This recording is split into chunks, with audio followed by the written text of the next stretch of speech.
गीता 18 के श्लोक नंबर 62 में भगवान स्वयं कह रहे हैं कि अर्जुन उस परमेश्वर की शरण में जा जिसकी कृपा से परम शांति व शाश्वत स्थान अर्थात सतलोक को प्राप्त होगा।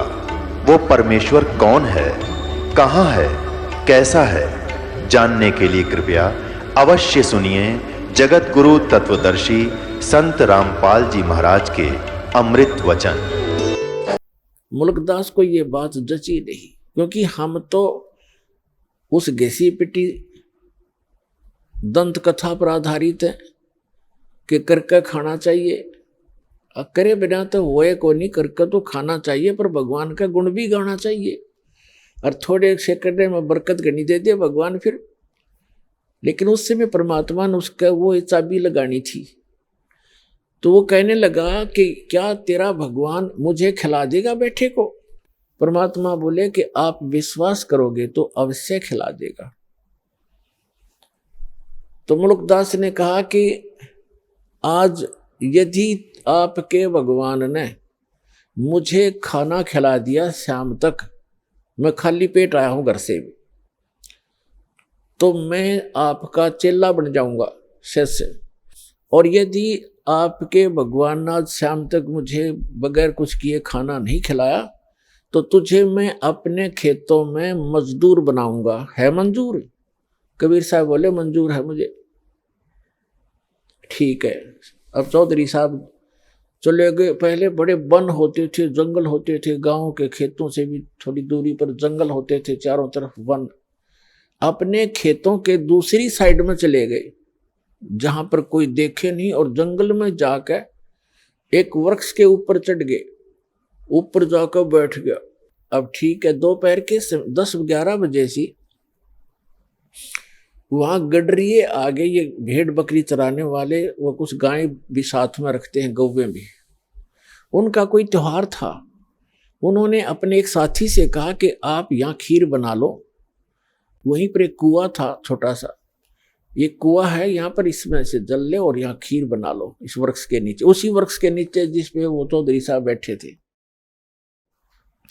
और हम जा रहे हैं, पशुओं को चरा लेंगे, फिर हम आ जाएंगे 1-2 घंटे में, 12 बजे से। वो करने लगा ठीक है। उसने खीर चढ़ा दी और खीर बनने को हुई, बनी तैयार हुई, तो उसी समय उसने क्या देखा कि बहुत दूरी पर कुछ घोड़ों के ऊपर व्यक्ति डाकू आ रहे हैं। डाकू लोग घोड़ों पर चलते थे, उनको खूब पता था जंगल में पशु चराने वालों को कि ऐसी स्थिति में डाकू लोग आते हैं। वो व्यक्ति तो भाग गया, खीर बनती छोड़ गए अपने साथियों के पास, वो दूर चले गए और आगे को। अब वो आकर देखा, उन्होंने कुआं था वहीं पर, डाकुओं ने पानी पीना चाहा कि रुको पानी पिएंगे, कुआं है। वो पानी पीने के लिए नीचे उतरे, घोड़े वहां खड़े कर दिए, तो देखा एक ने कहा जी ये तो खीर भी है, यहाँ पर कुछ बन रहा है। उखाड़ कर ढक्कन उठाकर देखा तो खीर बन रही है। तो डाकू कहने लगे भाई अपने उस्ताद से कि उस्ताद भूख लग रही है, लगा ला 2-2 हाथ। उनमें से एक कहने लगा जी ऐसा ना हो कोई इसमें कोई डाल गया हो हमें धोखा देने के लिए, पहले इसको टेस्ट कर ले, किसी पशु पक्षी को खिला लेते हैं। उनमें से तीसरे ने कहा कि बनाने वाला यहीं छुपा होगा, कहीं भाग कहाँ गया होगा, देखो हमसे डर से छुप गया। वो इधर उधर देखने लगे। एक ने ऊपर देखा कि ये बैठा ऊपर, उससे कहा भाई नीचे आ जा तू। वो कहने लगा ना आऊं, नीचे ना उतरूं मैं। क्यों नहीं आवा नीचे? नीचे आना, तेरे मारेंगे गोली। 5 सेकंड में नीचे आ लिया। नीचे आया तो कहन उसके और ढक्कन के ऊपर खीर डाल दी अच्छी खूब, और कहा इसको खा। वो नौका कति नहीं खाऊं। अब मुल्कदास खावे नहीं, मना करे कि मेरी तो बात बिगड़ेगी आज। वो इसलिए नहीं खावा कि मैं झूठा पड़ूंगा और चेला बनना पड़ेगा। तो उनको पक्का यकीन हो गया डाकुओं के कि इसने जरूर कुछ ना कुछ मिला रखा है, इसलिए नहीं खाता। उसका 2 मारे दड़ाक, अच्छी मारी लात, अखा बैठ के उसने फटाफट किलो पक्की खा गया, भूख तो लगी रही थी। और खाने के बाद जब उसको काट बैठ आध घंटे, अगर मरेगा तो मर लेगा यूं। आध पौन घंटा इंतजार करके उसका कुछ नहीं हुआ। फिर उसने साची बताई, जी ऐसे ऐसे बात है, मैं तो इसलिए मना करूं था, मेरी एक शर्त लाग रही थी। तो बोले भाग जा, जाता रहे तो यहां से। वो चला गया। अब वो भाग लिया। अब उसने जिस समय वो कहा कि हम डाकू हैं, या तो खा लेना तेरा बकल तार देंगे, तो उसको ये पता लगा तो डाकू हैं, तो अंदर से प्रार्थना की है, गुरुजी मुझे बचा ले, मेरी जीवन रक्षा कर दे, मैं आपका चेला बनूंगा। एक तो जान बचाई और खीर खिलाई। अब वो सीधा पहुंचा गुरुदेव के पास, परमेश्वर के पास। वो तो जानी जान थे, सारी लीला वही करते हैं, सौ छलछीदर मैं करूं अपने जन के काज। अब जो ही मलुकदास चौधरी आया, परमात्मा बैठे आसन पर नीचे लगा रखा। परमात्मा ने पूछा, क्यों चौधरी साहब, भगवान ने करी कुछ सेवा तेरी? ने बोला, जी तेरा भगवान तो मर मर खीर खिलावा है, आपका परमात्मा तो मर मर खीर खिलाता है, और मेरी जान बचा दी दाता आपने ना। उनका केज लगे, 1 मिनट में कर दो काम मेरा। आपको मैंने याद किया, सारी कथा बताई। परमात्मा बोले, बेटा यह भी आपके ऊपर एक रहम किया है परमेश्वर ने, कि जिस कारण से आपको एक अनमोल रतन और मिलेगा। खीर तो खिलाई सो खिलाई, ये धन मिल गया। फिर उसको, क्योंकि विश्वास जल्दी नहीं होता, अब तो परमात्मा ने ऐसा ज्ञान दे दिया बच्चों, बालक बालक भी समझ सकते हैं, कबीर इज गॉड, ऐसे प्रमाण दास आपको दे देगा। तो इस समय के लिए वो प्रमाण बनाने थे परमात्मा ने, उन बच्चों को अपने को शरण में भी लेना था, उनका भी जन्म मरण का दीर्घ रोग मिटाना था। तो मुल्कदास जी को सचखंड लेकर गए, फिर उनको वापस छोड़ा। उसके बाद मुल्कदास जी कहते हैं, जपो रे मन साहेब नाम कबीर, जपो रे मन परमेश्वर नाम कबीर। एक समय गुरु बंसी बजाई कालंदरी के तीर, एक समय गुरु बंसी बजाई कालंदरी के तीर। सुर नर मुनि जन थकत बहे वहां, रुक गया दरिया नीर। जपो रे मन परमेश्वर नाम कबीर। दोहु दीन का झगड़ा छिड़ गया, तिनक न धरते धीर। दोनों दीन का झगड़ा छिड़ गया, कोई न धरता धीर। कोई गड्ढे कोई अग्न जलावे, ढूंढा ना पायो शरीर। जपो रे मन परमेश्वर नाम कबीर। अमरलोक से सतगुरु आए, काटन यमक जंजीर। अमरलोक से सतगुरु आए, काटन काल की जंजीर। दास मलूक सलूक कहत है, खोजो खसम कबीर। जपो रे मन परमेश्वर नाम कबीर। जपो रे मन साहेब नाम कबीर। अब मुल्कदास जी फिर ये कहते हैं कि जपो रे मन, उस परमेश्वर नाम कबीर का नाम जपो, उस परमात्मा ने जो मंत्र दिया उसका जाप करो। एक समय गुरु बंसी बजाई कालंदरी के तीर। कालंदरी कहते हैं यमुना को।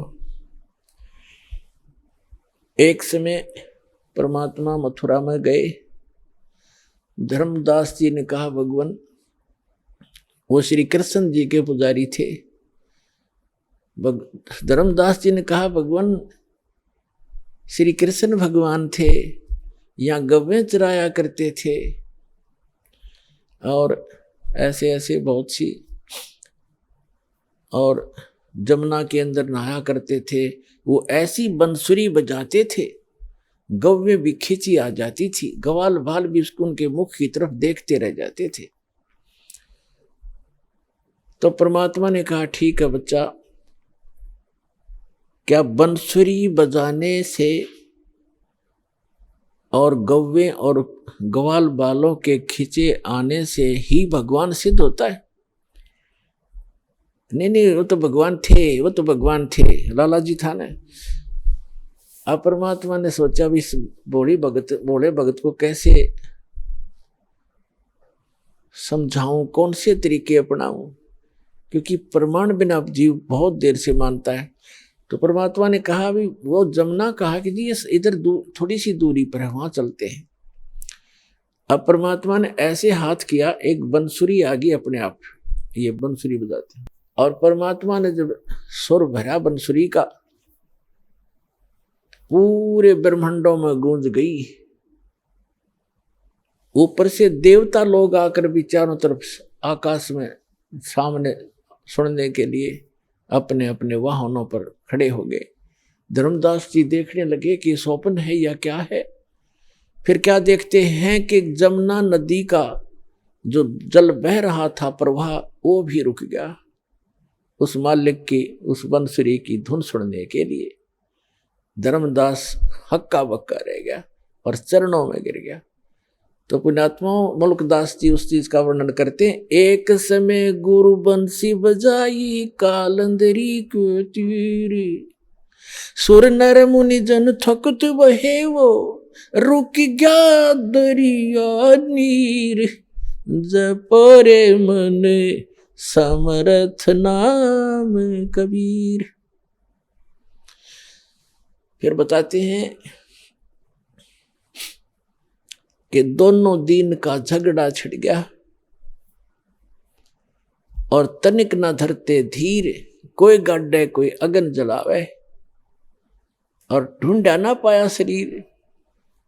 परमात्मा सह शरीर आए थे, तो आपको बहुत बार दास ने प्रकरण सुनाए हैं, बताए हैं। अब वो गए कैसे थे यहां से? सह शरीर आते हैं, सह शरीर जाते हैं।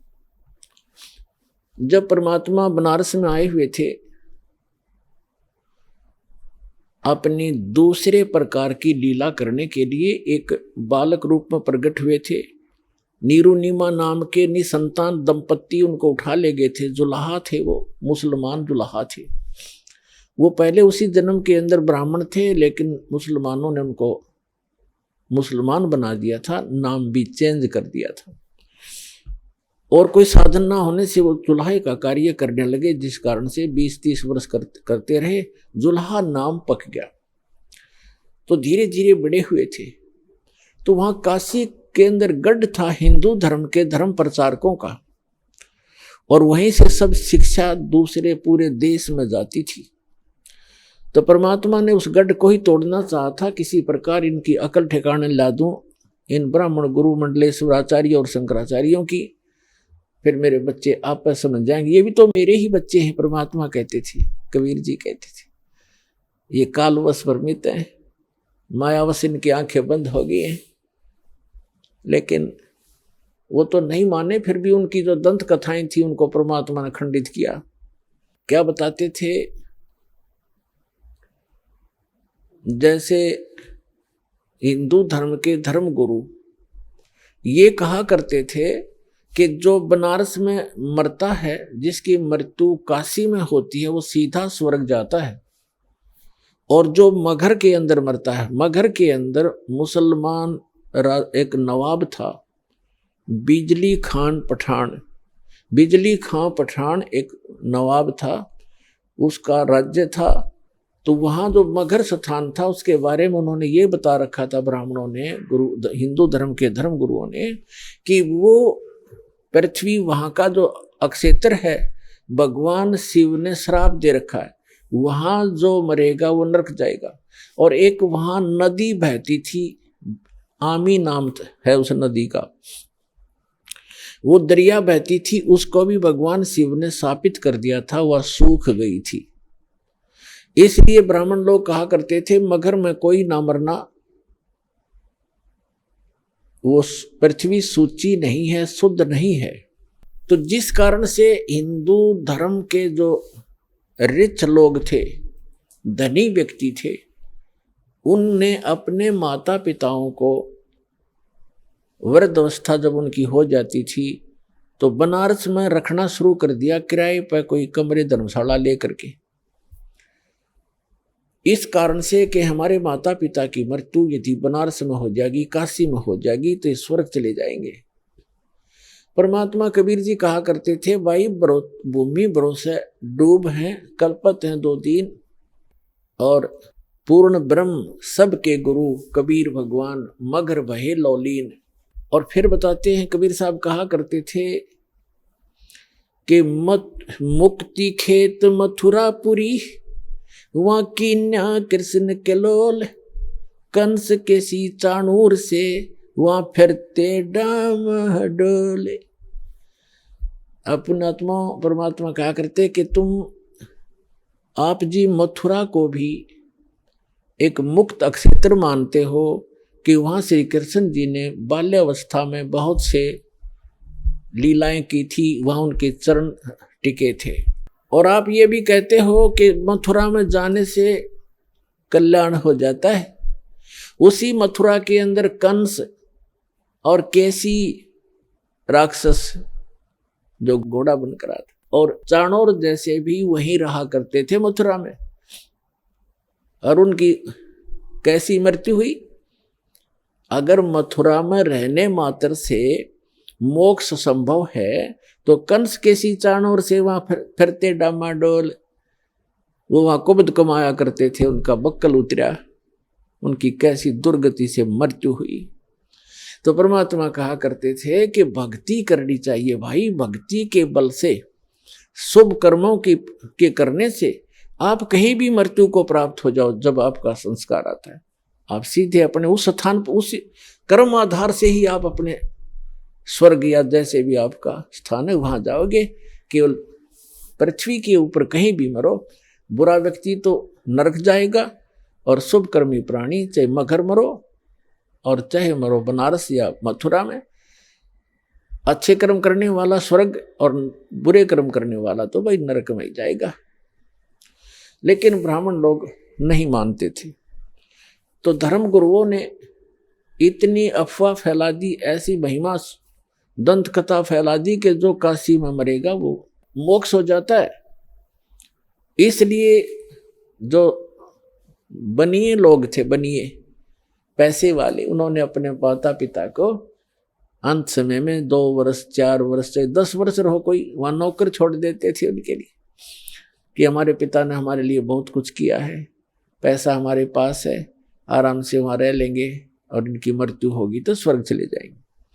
अब जब उन्होंने ऐसे रखना शुरू किया तो उन धर्म गुरुओं ने सोचा क्यों ना इनको हम अपने घर रख लें, इनके बूढ़ों को, बूढ़ियाओं को, और रखेंगे तो ये कुछ हमें देंगे भी। तो इस लालच में उन्होंने वो आफत मोल ले ली और उन अपने यजमानों से कहा, अक्षेत्र बटे हुए हैं इनके, उनसे कहा कि भाई आपके माता पिता को आप हमारे घर पे ही छोड़ दो, यहाँ कथा भी सुना करेंगे और यहाँ भोजन भी कर लिया करेंगे। उन्होंने कहा जी बहुत अच्छी बात, फिर तो हम अपने माता पिता के आपको आपके घर छोड़ देंगे। तो उनके वहाँ खूब दक्षिणा भी देने लगे, उनके खर्चा भी देने लगे और अलग से भी पैसे दान उन ब्राह्मणों को, गुरुओं को देने लगे। जिस कारण से सभी ब्राह्मणों में ये एक जैसे पीजी हुआ करना, पीजी जैसे खोल लिए इनने। अपना आत्मा वृद्ध अवस्था में बूढ़ा व्यक्ति अगर अस्वस्थ हो जाए तो एक के दुर्भर हो जाता है। उसे तो अपना माता पिता बुरा तो नहीं लगते, लेकिन उसके लिए कितना प्रयत्न करना पड़ता है, कैसे संभाल करनी पड़ती है। कहीं थूक देते हैं, कहीं दस्त लग जाते हैं, तो कई प्रकार की ऐसी बहुत कुछ सेवा होती है। तो कुछ दिन तो उन्होंने आया आनंद और फिर बूढ़े संभालने हो गए मुश्किल। तो उन्होंने मिलकर एक स्कीम बनाई कि इनकी टिकट काटो जल्दी। उन्होंने क्या स्कीम बनाया कि एक करौंत लगा दो। एक करौंत बना लिया। करौंत मतलब एक ऐसी बनाई आरत सी गंगा के किनारे, एक ऐसी गुफा सी बना दी गंगा के किनारे, घाट सा उस पे, और एक मड़ी सी बनाकर ऐसे, और उसके अंदर जैसे ऐसे बनी हुई थी उसके अंदर करौंत फिट कर दिया ऊपर, ऐसी उसका स्ट्रक्चर बना दिया। और उस करौंत के हैंडल थोड़ी सी दूरी पर 50-50 फुट दूरी पर रस्से से अंदर अंदर बांध कर ऐसा अंडरग्राउंड बना लिया, और वो दूर जाकर बैठ जाए 2 जने उसको हैंडल करने वाले।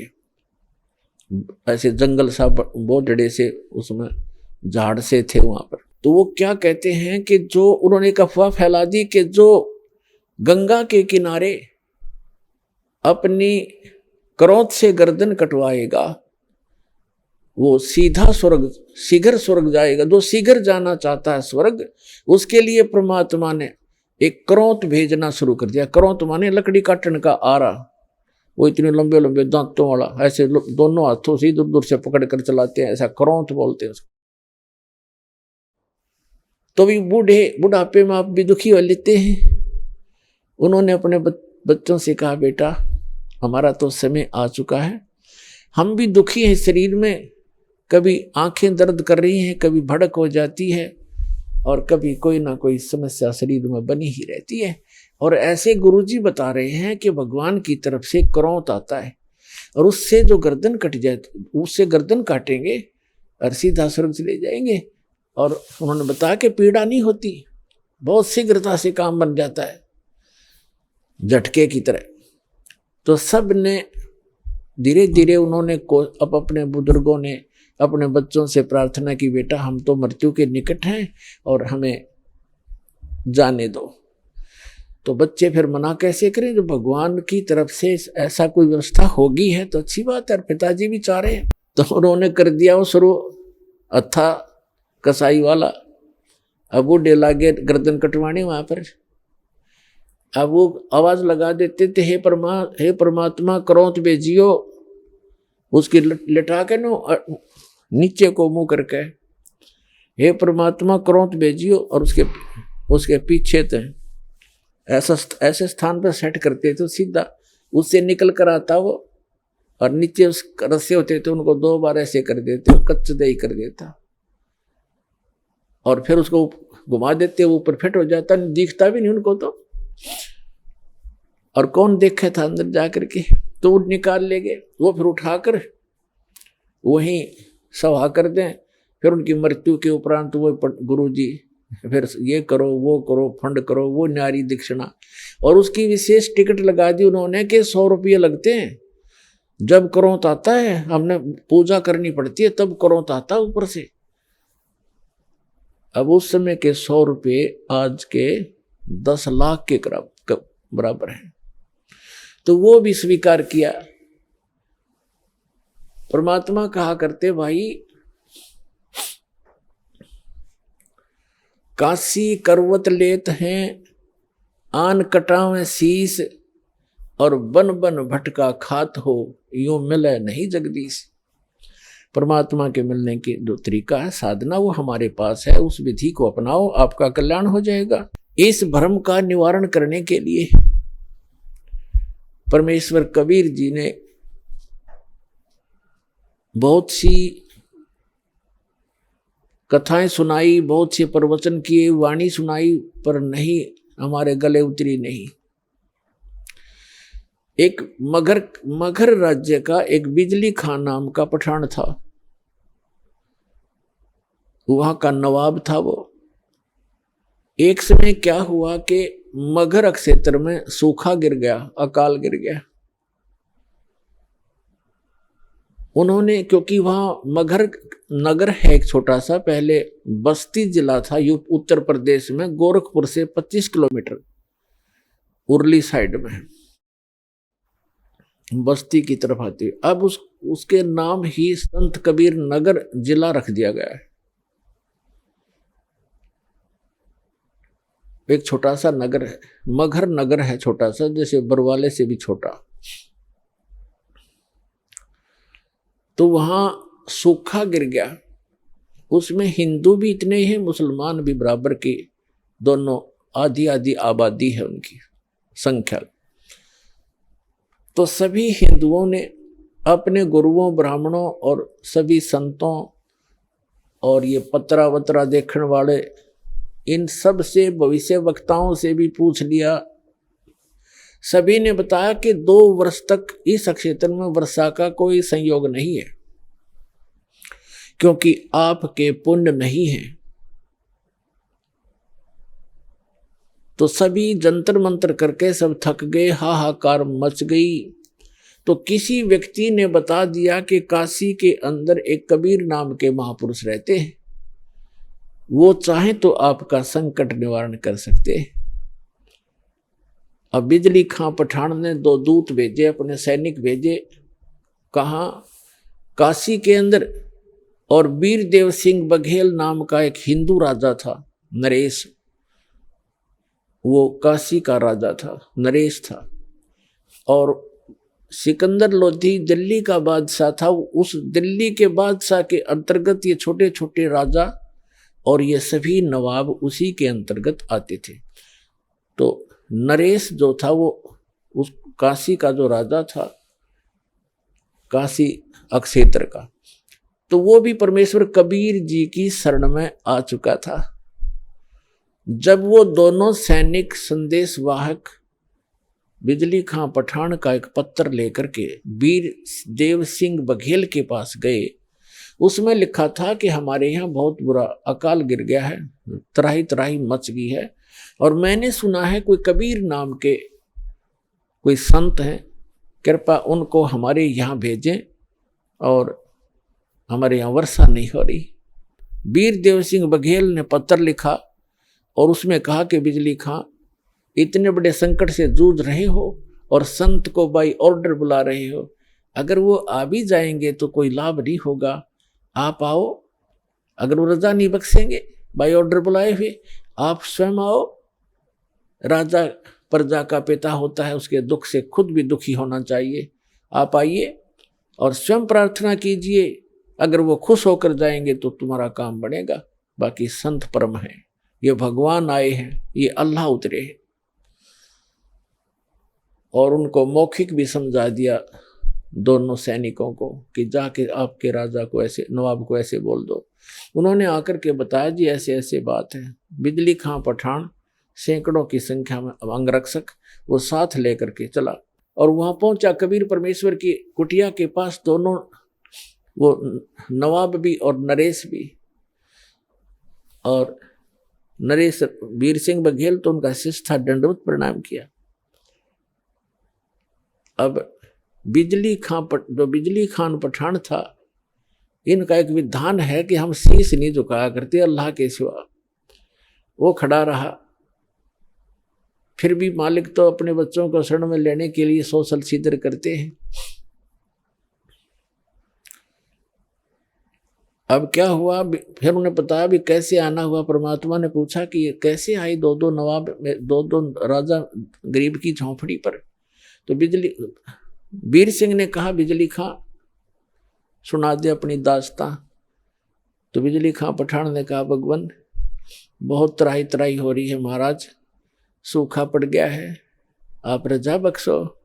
परमात्मा बोले भाई चलो, जैसी मेरी भगवान सुनेगा मैं भी अपनी अर्ज करूंगा। अगर ऐसा कोई दुख है तो मैं अवश्य चलूंगा और अर्ज करूंगा, भगवान ने सुन ली तो। अब परमात्मा को घोड़े पर बैठा करके लाया गया। आगे क्या देखा कि गोरखपुर जो है, यहाँ एक टीला है गोरखनाथ जी का, और इन संतों में एक खासियत होती है कि वो इस बात से, अब जैसे शरीर छोड़ गया संत, अब इनकी मुक्ति तो होती नहीं, ये यही धक्के खाते रहते हैं। कोई पितर बन गया, कोई भूत प्रेत रूप में, और जो पितर टाइप हो जाते हैं वो शरीर अपना अन्य जो अच्छी कुछ थोड़ी बहुत भक्ति पूर्व जन्म की या वेदों तक की साधना कर लेते हैं, वो कभी भी शरीर में प्रकट हो जाते हैं, दिखाई भी दे जाते हैं और फिर अंतर्ध्यान हो जाते हैं। तो गोरखनाथ ने सोचा अकाल तो ये गिरना ही गिरना है।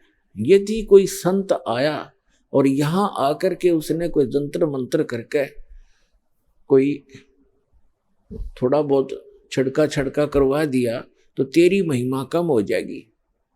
अब गोरखनाथ एक तालाब, एक सूखी तलैया थी, छोटी सी जोड़ी खेतों में होती है, थोड़ा सा पानी आ जाए, वर्षा हो जाए तो उसमें 5-4 महीने का जल उसमें भर जाता है, थोड़ा ही होता है वो क्षेत्र, छोटी तलैया उस सूखी पड़ी थी। उसके किनारे एक वृक्ष के नीचे अपना वो त्रिशूल गाड़ के बैठा, ऐसे आसन पदम लगा के।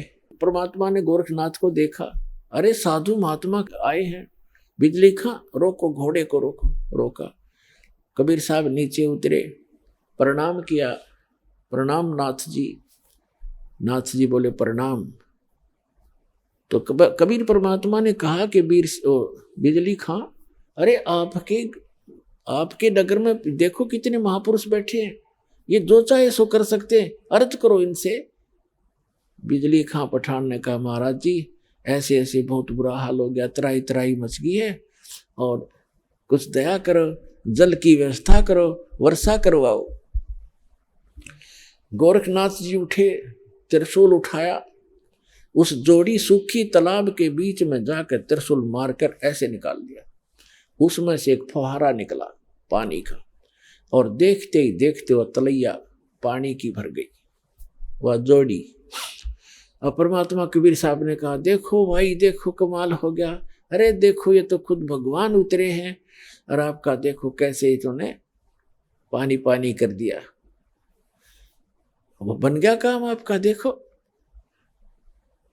अब बिजली खां पठान ने कहा, महाराज जी ये तो शाम तक का भी पानी नहीं, हमारे पशु भी नहीं छिक सकते, तो अर्ज करो महाराज जी, जब इतना कर सकते हैं नाथ जी तो और भी कर देंगे कृपा। तब उसने बिजली खां पठान ने कहा, मालिक ए नाथ जी, हे महाराज जी, वर्षा हो तो बात बने, इस एक तालाब से बात चलेगा नहीं काम, ये तो शाम तक के पीने पीने का भी नहीं काम बनेगा। तब नाथ जी कहते हैं कि इस क्षेत्र में 2 वर्ष तक वर्षा होने के कोई योग नहीं है, ये तो मैंने अपने कोटे से तुम्हें ये जल दिया है, इससे आगे मेरे बस की बात नहीं है, और कोई और हो तो खोज लो उसको। अब बिजली खां पठान ने कहा परमात्मा कबीर साहब से कि महाराज जी, हे संत जी, आप दया करो, इससे तो बात बनेगी नहीं। तो जहां गोरखनाथ बैठे थे उससे 100-200 फुट पर, उधर जंगल वन बहुत होते थे, उसमें वृक्ष बहुत होते, 100-200 फुट की दूरी पर एक वृक्ष के नीचे परमात्मा बोले, भाई मैं यहाँ बैठता हूँ और परमात्मा में धुन लगाता हूँ और अर्ज करता हूँ भगवान से, और आप अपने घर जाओ, मेरी अर्ज सुनेंगे तो वर्षा हो ही जाएगी। अब वीर सिंह, वो बिजली खां पठान और सभी जो भी उनके साथ थे अपने नगर की तरफ चल पड़े। मगहर से 1.5 किलोमीटर की दूरी पर वो स्थान है, ये दास उसको देख कर आया है। बहुत से बच्चों के साथ हमारे भक्त भी गए थे, तो वहां बैठ गए। कबीर साहब ऐसे कहते हैं, लाल प्रगट नहीं हुआ करते, ऐसे भोले से बनकर जैसे भगवान से अर्ज कर रहे हैं। धुन लगा रखी है, धुन, भगवान में धुन लगाई, और मुश्किल से वो आधा किलोमीटर गए होंगे बिजली खां पठान उसके सारे सैनिक से। इतनी जबरदस्त घटा उमड़ कर आई और मूसलधार वर्षा होने लगी। बोल सतगुरुदेव की जय हो, कबीर भगवान की जय हो।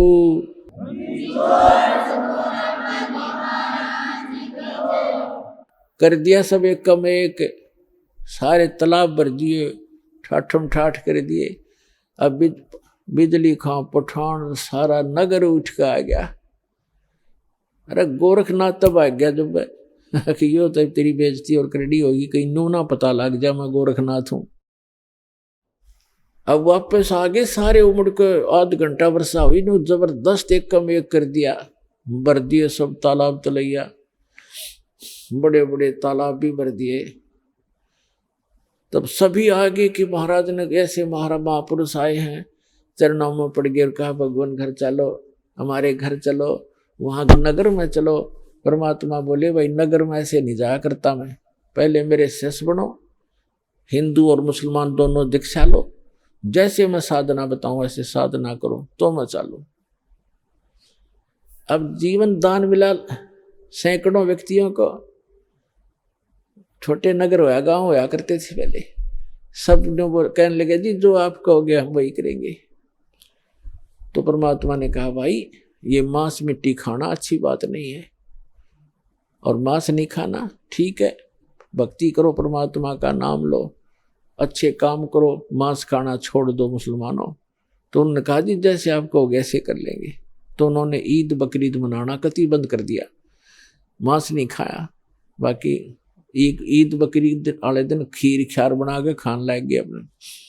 कहने का भाव ये है कि परमात्मा ने केवल अपनी समर्थता दिखानी थी। जब नगर में गए, एक व्यक्ति था जुलाहा, उसके संतान नहीं थी, और उसने अर्ज करी भगवान से, हे परमात्मा एक संतान हो जा दास के और मेरा भी वंश चले। परमात्मा ने कहा बेटा भक्ति कर ले। कहते हैं 1 लाख पूत 1.25 लाख नाती, क्या मांगू कुछ स्थिर ना रहाई, देखत नैन चला जग जाई। 1 लाख पूत 1.25 लाख नाती, और उस रावण का दीवान बाती। आप तो एक संतान प्राप्त करने की इच्छा करते हो, और रावण के 1 लाख पुत्र थे, आज उसका कोई ज्योति दीपक जलाने वाला शेष नहीं रहा। कैसे लोक में क्या मांग रहे हो मेरे से, मोक्ष मांगो भाई। पर इतनी बुद्धि हमारा काम नहीं करती। जितनी फिर परमात्मा का आना जाना बन गया वहां पर अपने भक्तों को संभालने के लिए। तो एक मुसलमान दुल्हा था, उसके संतान नहीं थी, और बार बार जब भी भगवान जाते थे यही अर्ज करता था। तो परमात्मा ने कहा ले वे ठीक है, तू यही मांगता है तो 10वें महीने तेरे घर एक संतान, एक पुत्र आएगा। ऐसा ही हुआ। ये दास वहां गया था बहुत से भक्तों को साथ लेकर के। तब वहां जो मगर के अंदर, अब बताऊंगा आगे चल के, उसको उसी के लिए कथा बनाई जा रही है। तो वहां एक व्यक्ति मिला था जो परमात्मा की वहां यादगार के ऊपर वो बैठा था। वो कह रहा था हमारा जो एक हमारी जो पीढ़ी चल रही है वो कबीर परमात्मा के आशीर्वाद से चली है। हम कबीर साहब के आशीर्वाद से हमारे दादाजी का जन्म हुआ था, और उसको कहते हैं मोहल्ला कबीर करम। मगर के अंदर एक मोहल्ला कबीर करम नाम का है। कबीर करम माने कबीर जी के रहम, कबीर जी के रहम से बसा हुआ एक मोहल्ला, उसको कहते हैं मोहल्ला कबीर करम। तो कह रहा था हमारा मोहल्ला कबीर करम नाम से जाना जाता है, और हम उन्हीं के आशीर्वाद से हमारा आदिवंश चला हुआ है। तो पुण्यात्माओं, इस एक कथा से आपको कितना पता चला कि मासा घटे ना तिल बधे, वेद ना लिखे जो लेख, और सच्चा सतगुरु मेट कर ऊपर मार दे वेख। अब 60-65 वर्ष का वो जुलाहा हो चुका था, 70 वर्ष 65 से भी ऊपर उम्र हो गई थी। उनको संतान दे दी, और 2 वर्ष तक उस अक्षेत्र में अकाल गिरना था, कोई वर्षा नहीं होनी थी, वहां वर्षा दी। ये वो समर्थ परमात्मा है जो सतगुरु जो चाहे सो करही, 14 कोट दूत जम डरही, ऊत भूत जम त्रास निवारे, चित्रगुप्त के कागज पाड़े। चित्रगुप्त के कागज धर्मराज के लेख मिटा दूं, परमात्मा कहते हैं लिखे हुए को काट कर धर दूंगा और अपना लिख दूंगा उसके ऊपर। वो करके दिखा दाता ने। तो बिजली खां पठान, और वहां हिंदू और मुसलमान सभी परमात्मा कबीर जी के शिष्य बन गए। काफी वर्षों तक बड़ी श्रद्धा से लगे रहे। अब एक दिन परमात्मा ने जब सब लोग जाना था, अपना काम पूरा कर लिया था, अमृतवाणी बोलकर धर्मदास जी से लिखवा दी थी। तो उन्होंने कहा भी मैं काशी के पंडितों, आप ये कहते हो कि जो काशी में जो बना उसमें काशी में मरता है वो स्वर्ग जाता है, मगर मरेगा वो गधा बनता है, नरक जाता है। मैं मगर में शरीर त्यागूंगा और अपने सारे जंतर मंत्र ये पोथी पत्रे साथ ले लो और सारे आप अपने नक्षत्र भी नोट कर लियो। इस नक्षत्र में मरने वाला, इस पृथ्वी पे मरने वाला जो तुम अटकलबाजी लगाते हो कहाँ जाएगा। इस बात का सब जगह जोर शोर से प्रचार हो गया, सब में आग की तरह बात फैल गई कि कबीर जी मगर में मरने का दावा करते हैं और देखेंगे भी वहां गधा बनेंगे, स्वर्ग जाएंगे या नरक जाएंगे। वीर देव सिंह बघेल कबीर परमात्मा के शिष्य थे, उसने भी अपने सैनिक साथ ले लिए और साथ में और भी बहुत गुणे, कोई हजारों की संख्या में दर्शक काशी और आसपास के गांवों के और मगर के आसपास के गांवों के इस बात को सुनकर इकट्ठे हो गए। और परमात्मा का 120 वर्ष की आयु, लीला में आयु थी भगवान कबीर साहब की उस समय, 120 वर्ष की आयु में। और बनारस से लेकर मगर लगभग 125 किलोमीटर 150 किलोमीटर का अंतर है। पैदल गए थे और 3 दिन में पहुंचे। अब वहां जाकर के अब बिजली खां पठान को पता चला कि गुरुजी आ रहे हैं, उनकी खातिरदारी के अंदर खूब तैयारी करवा दी सारी। अब जहां पर परमात्मा की यादगार बनी हुई है वहां परमात्मा कबीर जी जाकर बैठ गए। जिस दिन परमात्मा ने सतलोक जाना था, गमन करना था, सुबह उठकर कहा कि बिजली खां पठान मैं स्नान करूंगा। बिजली खां पठान ने कहा जी जल बहुत ला रखा है, कुएं से भरकर ला रखा है। तो परमात्मा ने कहा मैं कुएं के जल से स्नान नहीं करूंगा, मैं तो बहती दरिया में स्नान करूंगा, मैंने शरीर छोड़ना आज। तो बिजली खां पठान और वहां के सभी जो सेवक थे हिंदू और मुसलमान, सब ने करबद्ध होकर कहा भगवान यहां पर एक आमी नदी बहा करती थी, अब उसका आमी नदी तो है पर जल नहीं है उसके अंदर, और ये भगवान शिव के श्राप से शापित है, सूख गई है। परमात्मा बोले भाई चलो दिखाओ मुझे कहाँ है वो नदी। जहां परमात्मा ने वो लीला की थी, सतलोक गमन की, सतलोक जाने की, उससे 400-500 फुट की दूरी पर वो दरिया थी कि आओ महाराज दिखाते हैं। तो परमात्मा वहां पहुंच गए। उस दरिया के किनारे खड़ा होकर के परमात्मा ने कहा, परमात्मा ने ऐसे इशारा कर दिया जैसे चौराहे पर खड़ा हुआ ट्रैफिक का सिपाही कर देता है और सभी गाड़ियां खकौट से भाग लेती हैं। ऐसे परमात्मा ने जिधर से नदी का अपस्ट्रीम था उधर से ऐसे कर दिया खड़ा होकर।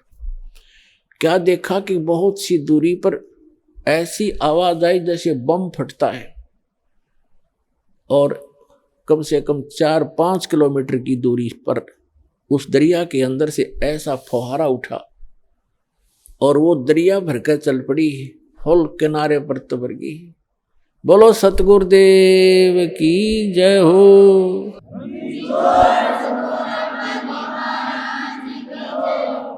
और देखते ही देखते हुआ किनारे को चाटने लगी, फुल होगी कतई, सब नावों मुलमुल गए। अरपियों में पानी ऐसा जैसे कदे आज तक देखा नहीं सा मीठा पानी, क्योंकि सतलोक से भेजा भगवान ने।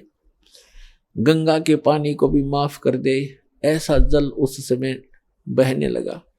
सबने स्नान किया, क्योंकि वहां तो कई हजारों की संख्या में दर्शक गए हुए थे, सब मलमल करना आए। फिर परमात्मा ने कहा कि भाई मैं एक चादर नीचे बिछाओ, एक चादर ऊपर ओढ़ूंगा।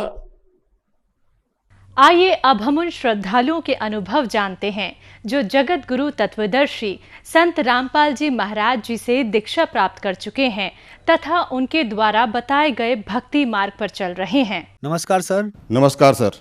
सर क्या नाम है आपका? मेरा नाम लालाराम देवांगन, ग्राम फरतफोड़, जिला बालोद, छत्तीसगढ़। सर, संत रामपाल जी महाराज से नाम दीक्षा आपने कब ली? मैंने सदगुरु रामपाल जी महाराज से 24 जनवरी 2020 को प्रथम नाम लिया। सर, क्या काम करते हैं आप? मैं अभी फ़िलहाल रिटायर हो गया हूँ, 2007 में रिटायर हुआ और मैं आयकर विभाग में प्रशासनिक अधिकारी के पद पर रिटायर हुआ। सर, संत रामपाल जी महाराज से नाम दीक्षा लेने से पहले आप क्या भक्ति साधनाएं करते थे? नाम लेने के पहले मैं जो सांसारिक प्रथा जो चली आई है, जो माता पिता करते आए हैं, वही सब करता था। मैं धार्मिक प्रवृत्ति था, इसलिए मेरे को ब्रह्मा कुमारी का ज्ञान ठीक लगा और मैं उनका हेड ऑफिस माउंट आबू गया। तो वहाँ उन लोग बोलते थे कि आप जो दान करते हैं, आर्थिक दान के बजाय अपनी जब बुराइयों का दान करो।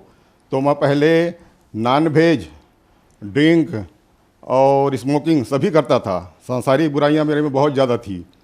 तो मैं सभी को मतलब संकल्प कर दिया था कि मैं ये सब छोड़ दिया।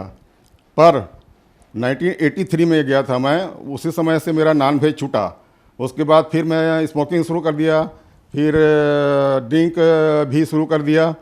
तो ये सब धीरे धीरे 92 में मेरा ड्रिंक छूटा। मेरी माँ बोलती थी, बेटा आप संसार में बहुत दुख पाते हुए हुआ हो, कभी भी कैसे भी संकट आए भगवान को मत भूलना।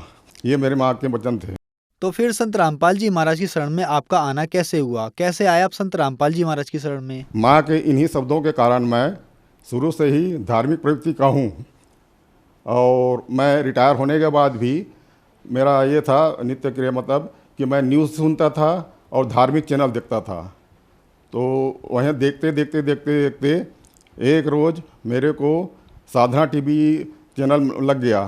तो मैं क्या उसके प्रवचन सुनना शुरू किया, तो मेरे को बहुत अच्छा लगा। तब से मैं उनको सुनता रहा और उनसे मेरे को बहुत ज्ञान हुआ। और इसके पहले भी मैं जब पढ़ता था तो कबीर के दोहे मेरे को बहुत प्रिय लगते थे, मेरी आत्मा मोहित हो जाती थी। तो बचपन से ही मैं बहुत दुखी रहता था, बहुत तकलीफ झेलता था। तो अब समझ में आया कि मेरे जो भी पक्ष के माता पिता दोनों पक्ष के रिश्तेदार, नज़दीकी रिश्तेदार थे, वो मेरे से जलते थे और वही लोग भूत प्रेत भेज के मुझे परेशान करते थे। तो मैं इतना बीमार रहता था कि मेरे को क्या क्या बीमारी है वो भी समझ नहीं आता था। फिर धीरे धीरे करके जो भी दवाई करता था तो फ़ायदा नहीं करती थी दवाई। और मेरे को हार्ट अटैक 2003 में आया। तो उस समय डॉक्टर बोला कि आपको स्मोकिंग आपके लिए जहर है, इसको छोड़ देने में ही आपकी भलाई है। तो मैं उसको भी छोड़ा और ऐसा करते करते पहले 2003 में मैं हार्ट प्रॉब्लम से ग्रसित था। वैसे तो अनेक बीमारियां थी, मेरे को खुद समझ नहीं आता था कितनी बीमारी है मेरे में। और क्या बोलते हैं, उसके बाद फिर 2014 में मेरे को अल्सरेटिव कोलाइटिस का प्रॉब्लम हुआ। तो उसका भी कई डॉक्टरों से इलाज कराया, पर अंत में मैं रायपुर में डॉक्टर सोलंकी जो हैं कुलदीप सोलंकी, उनसे इलाज कराया। तो उसी समय मैं परमात्मा के शरण में भी आ चुका था। तो वहीं से मेरे को फ़ायदा होना शुरू हुआ। सर, क्या क्या बीमारियां थी आपको? मेरे को तो वैसे बहुत सारी बीमारियां थी, मेरे को खुद समझ नहीं आता था। पर मेन बीमारी बताता हूं मैं। 2003 में मेरे को हार्ट अटैक आया। तो उसमें चेक किए तो डॉक्टर लोग बताया कि आपका ब्लॉकेज बहुत ज़्यादा है, 40% से 90%, 99% तक के। तो मैं डर गया। फिर भगवान, ये सुना था कि ऑपरेशन होता है करके, तो मैं भगवान से मनाया कि मेरा ऑपरेशन ना हो और मेरा ठीक हो जाऊं। तो उन लोगों ने, डॉक्टर पैनल ने बताया कि आपको ऑपरेशन नहीं करवाना है, आपको ज़िंदगी भर दवाई खाते रहना है। और मैं ज़िंदगी भर दवाई खाते रहा। पर मेरे को असर जो दूसरी बीमारी जो है 2014 में हुआ, तो वो अल्सरेटिव कोलाइटिस बोलते हैं, उसमें भी बहुत परेशान था मैं। मेरे को बार बार दस्त आता था, कमर से उठ भी नहीं पाता था, फिर लग जाता था। तो वो डॉक्टर बोला कि आपको आपकी अतड़ी बाहर आ जाएगी, आप दवाई नहीं खाओगे, परहेज नहीं करोगे तो आपकी अतड़ी बाहर आ जाएगी और आप बहुत परेशानी में पड़ जाओगे। तो फिर उस डॉक्टर को मैं किया और फिर उसको मैं पता चला कि मैं सुपर स्पेशलिस्ट डॉक्टर सोलंकी हैं, डॉक्टर कुलदीप सोलंकी, रायपुर। तो वहाँ गया तो वहाँ से उन्होंने जो भी किया वो मेरा फ़ायदा होना शुरू हुआ। उस समय मैं परमात्मा सदगुरु रामपाल जी महाराज के शरण में आ चुका था। तब से मुझे सब फायदा करने लगा और मैं अब पहले से बेहतर हूँ और मेरे में सांसारिक जो बुराइयाँ थी सब वो भी ख़त्म हो गई। जो भी मैं बताया पहले, जो भी नशा करता था, ये करता था, नॉन वेज खाता था, सब छूट गया मेरे से। सर ये आपके हाथ में क्या है? ये मेरा जो अल्सरेटिव कोलाइटिस था, रायपुर में जो मेरा ट्रीटमेंट मिला, उसका रिपोर्ट है ये। सर जैसे कि आपने बताया कि आपको अल्सरेटिव कोलाइटिस नाम की बीमारी थी और भी काफी बीमारियां थी आपको, तो क्या संत रामपाल जी महाराज से नाम दीक्षा लेने के बाद आपकी ये बीमारियां ठीक हुई? हाँ सर, मैं 24 जनवरी को नाम दीक्षा लिया सदगुरु रामपाल जी महाराज से और 29 जनवरी को मैं उनके पास गया, डॉक्टर सोलंकी के पास, रायपुर वाले के पास। तो उन्होंने मेरा कोलोनोस्कोपी किया, तो कोलोनोस्कोपी से पता चला कि आपका बहुत सीवियर हो गई बीमारी और फैलते जा रही है। तो मैं उनको ये भी बताया कि सर मेरे को ऊपर भी प्रॉब्लम होता है। तो उन्होंने एंडोस्कोपी किया मेरे गले का और गले में पता चला उनको कि आपका वो जो बीमारी है फैलते फैलते ऊपर तक आ गई है और आपके सूजन भी हो गए हैं भोजन नली में और संकुचित हो गया, इसलिए आपको खाने पीने में भी तकलीफ होती है। तो उन्होंने उसको भी ठीक किया। फिर मेरे को ये जो चमत्कार जो लगता है मेरे परमात्मा सदगुरु रामपाल जी महाराज का ही लगता है, क्योंकि उसके पहले मैं बहुत परेशान रहता था, उनके कारण ही मैं ठीक हो पाया। मैं इतना भावुक हूँ कि मैं बोल नहीं पा रहा हूँ। मैं उनको उपकार कैसे भूलूँ मेरे सदगुरु परमात्मा रामपाल जी महाराज का। तो उसके बाद ये कोलोनोस्कोपी से ये पता चला। फिर ऊपर का प्रॉब्लम के लिए उन्होंने बोला कि आपका एंडोस्कोपी करना पड़ेगा। तो इधर गले का, छाती का एंडोस्कोपी किए उन्होंने, तो पता चला कि आपका तो बहुत भयंकर फैल गया बीमारी और ऊपर भी आपको खाने में तकलीफ होती होगी। उन्होंने बहुत सही पता लगाया।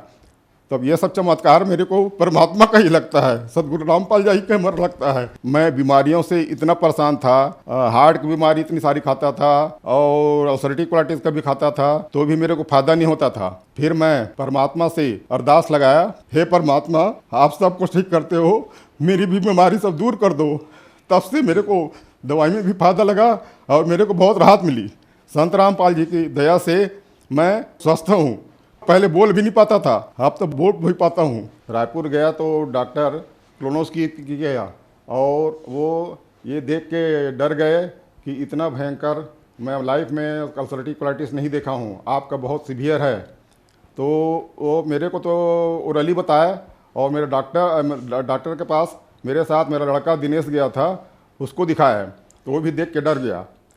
फिर बोले, मैं उनको बोला सर मेरे को ऊपर में ही प्रॉब्लम होता है। तो उन्होंने मेरे गले का भी एंडोस्कोपी किया, तो वो बोले आपकी ये बीमारी ऊपर तक फैल गई है और आपकी संकुचित हो गई है भोजन नली, इसके कारण आपको खाने पीने में परेशानी होती होगी, बोलने में भी परेशानी होती होगी। उनकी बात सही निकली। फिर मैं सदगुरु रामपाल जी महाराज से अरदास किया, प्रार्थना किया, तो उन्होंने मेरे को सब बोलने लायक भी कर दिया, खाने लायक भी कर दिया और मैं अब पहले से स्वस्थ महसूस करता हूँ। उनके प्रार्थना से ही मेरी बीमारी ठीक हुई। ये मेरा एंडोस्कोपी किए, जो कि उसके खराबी जो है गले की पता चलती है, तो छाती और गला में उनको पता चला और वो बोले आपकी ये बीमारी फैलते फैलते ऊपर तक आ गई है और आपकी भोजन नली बहुत ज़्यादा संकुचित हो गई है और ये मेरा एंडोस्कोपी रिपोर्ट है। अब मैं सदगुरु रामपाल जी महाराज की दीक्षा लेने के बाद, नाम दीक्षा लेने के बाद मैं अब पूर्ण रूप से स्वस्थ महसूस करता हूँ और मैं सांसारिक कामों में भी कर सकता हूँ। हालांकि मेरे को शिथिलता है, फिर भी पहले मैं इतना निर्बल हो गया था कि कुछ भी चल नहीं सकता था, न बोल नहीं सकता था, न ड्राइव कर सकता था, कुछ नहीं कर सकता था। पर अब उनकी संत रामपाल गुरु जी महाराज की कृपा से मेरे को अब सब करने की हिम्मत उन्होंने दी, मेरे सामर्थ्य उन्होंने दिया है। सर आप इनकम टैक्स विभाग में एक ऑफिसर के पद से रिटायर हुए हैं और डॉक्टर्स ने आपको बताया कि जो आपको अल्सरेटिव कोलाइटिस नाम की बीमारी है ये बहुत ज्यादा हो गई है। तो जो बीमारी डॉक्टर ठीक नहीं कर पा रहे हैं वो संत रामपाल जी महाराज ठीक कर रहे हैं। आज के वैज्ञानिक युग में लोग कैसे इन बातों पर विश्वास करेंगे? क्या लॉजिक है इसके पीछे? जी, इसके पीछे ये लॉजिक है कि जो भी सांसारिक बीमारी, लाइलाज बीमारी भी, उनके मंत्रों में इतनी शक्ति है, संत रामपाल गुरु जी महाराज के वचनों में इतनी शक्ति है। जो नाम देते हैं, नाम मतलब मूल मंत्र देते हैं जो परमात्मा कबीर जी का, और उसी नामों में इतनी शक्ति है कि वो लाइलाज बीमारियों को भी ठीक कर देती है। सर, जैसा कि आपने बताया कि आप ब्रह्मा कुमारी पंथ में थे, ब्रह्मा कुमारी पंथ वाले भी नाम देते हैं, उनके नाम से तो आपकी बीमारियां ठीक नहीं हुई, लेकिन संत रामपाल जी महाराज से नाम दीक्षा लेने के बाद आपकी सारी बीमारियां ठीक हो गई। क्या कारण है सर? जी, उन लोग नाम नहीं देते, उन लोग सिर्फ ब्रह्मा को ही मानते हैं, ब्रह्मा ही सब है, और शिव बाबा को मेन मानते हैं, मेन भगवान मानते हैं। पर वो लोग उनको मुरली बोलते हैं, उनकी जो भी शिक्षा है और वो जो बताते हैं वो भी प्रेत बाधा ही लगती है मेरे को, क्योंकि जो उनका प्रमुख है शिव ब्रह्मा कुमारी का, वो उसमें प्रेत आता है और वो जो बोलता है वही इन लोग सब संसार को बताते हैं। पर वो नाम नहीं देते एक्चुअल, वो भी भटक रहे हैं, वो भी दूसरे भगवानों को मान रहे हैं, जो कि असली परमात्मा कबीर जी हैं उनका नहीं है ज्ञान, उनका ब्रह्म को ही मेन मानते हैं और शिव बाबा को मानते हैं। इसलिए इसमें फ़र्क है। और ये यथार्थ असली सच्चा ज्ञान ये परमात्मा कबीर जी का है, जो कि उसी मतलब मेरे सदगुरु रामपाल जी महाराज के रूप में आए हुए हैं कबीर जी, वही बताते हैं, वही में बहुत पूरी शक्ति है और पूरे विश्व में वो सबको अपने परमात्मा को सबको ठीक करेंगे। सर, जैसा कि आपने बताया कि आप कबीर परमात्मा को मानते हैं, लेकिन आज तक के इतिहास में संत कबीर जी संत रूप में विश्वविख्यात प्रसिद्ध हुए, आप कबीर साहब जी को परमात्मा कैसे कह सकते हैं?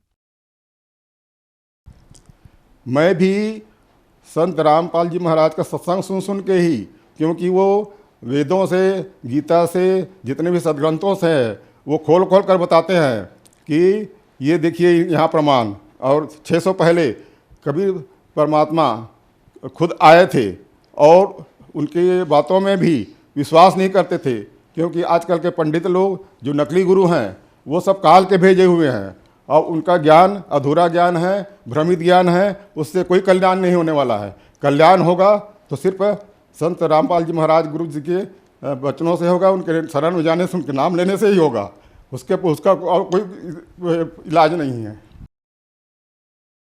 आपके कहने का मतलब है कि संत रामपाल जी महाराज ने प्रमाणों से सिद्ध किया कि कबीर साहब ही भगवान हैं। तो जो श्रद्धालु आज आपको देख रहे हैं उनको आप क्या कहना चाहेंगे?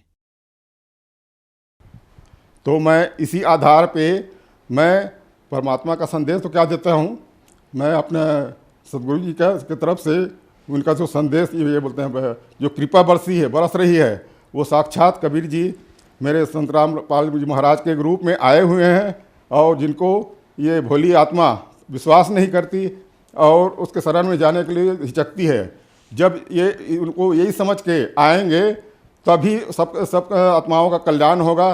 जो मानव रूप में आए हैं तो उनका कल्याण सिर्फ सदगुरु रामपाल जी महाराज के शरण में जाने से ही और उनके नाम दीक्षा लेने से ही होगा कल्याण। ये आत्म कल्याण करना ही मानव जन्म का मुख्य उद्देश्य है, ये भी वो बताते हैं। सर, संत रामपाल जी महाराज से नाम दीक्षा कैसे ली जा सकती है? संत रामपाल जी महाराज से नाम दीक्षा, उनका जो सत्संग आता है टीवी पे, उसमें नीचे पट्टी चलती है जिसमें नंबर दिए रहते हैं, उस नंबर पे आप फ़ोन करके आप अपना नाम पता वगैरह दें तो आपको उनका क्या है, जगह जगह हर जगह नामदान केंद्र खुला हुआ है। तो अब तो अभी जितने भी नाम लेना चाहते हैं गुरुजी रामपाल जी महाराज से ले सकते हैं और अपना आत्म कल्याण कर सकते हैं। धन्यवाद सर। Thank you sir.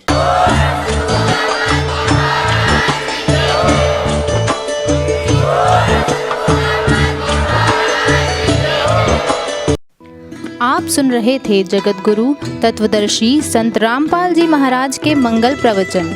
अधिक जानकारी के लिए संपर्क करें।